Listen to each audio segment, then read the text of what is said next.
జై శ్రీరామ్. ఓం శ్రీ హనుమత్యై నమః. ఈరోజు మనం శ్రీ హనుమద్ భాగవతాన్ని చదువుకుందాం. మొదటి అధ్యాయం. ఈ హనుమద్ భాగవతాన్ని రచించిన వారు పౌరాణిక రత్న మహాపురాణేంద్రీకరణ చన శ్రీ మట్టుపల్లి శివసుబ్బరాయ గుప్త. ఓం శ్రీరామాయ నమః. శ్రీ హనుమద్ భాగవతం మంగళాచరణం.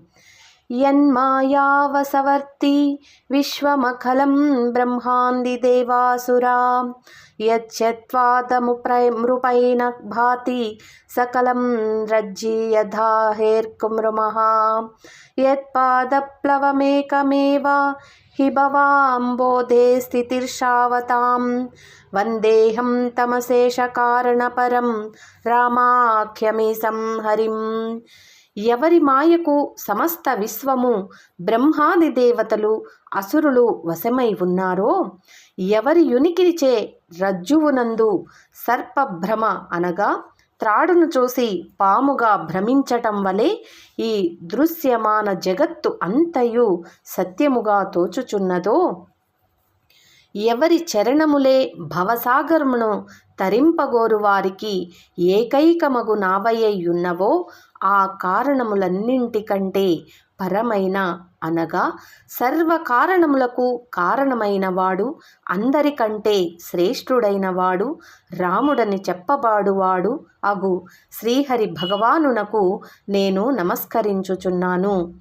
శ్రీమత్ప్రసన్న శశిపన్నగభూషణాయ శైలేంద్రజావదన చబ్బతలోచనాయ కైలాసమందర మహేంద్రనికేతనాయ లోకత్రయార్తిహరణాయ నమః శివాయ.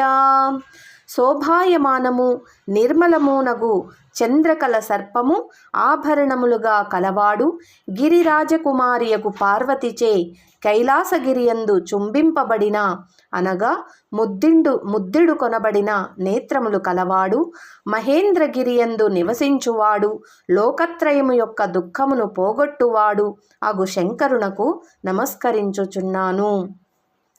సీతారామ పదాంబుజే మధుపవద్ యన్మానసం లీయతే సీతారామ గుణావళీ నిసీదివా యజ్జివ్యా ప్రీయతే సీతారామ విచిత్ర రూపమనిసం యచ్చక్షుర్భూషణం సీతారామ సునామధామ నిరతం తం మారుతిం సంభజే.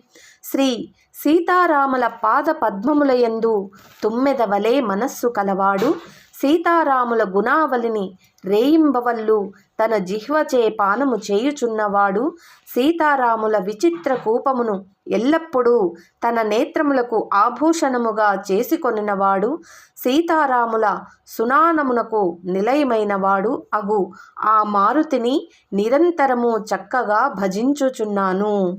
ఇదండి హనుమద్ భాగవతంలోని మొదటి అధ్యాయం. రేపటి వీడియోలో రెండవ అధ్యాయాన్ని చదువుకుందాం. ఓం హనుమత్యై నమః. జై శ్రీరామ్. జై శ్రీరామ్. జై శ్రీరామ్.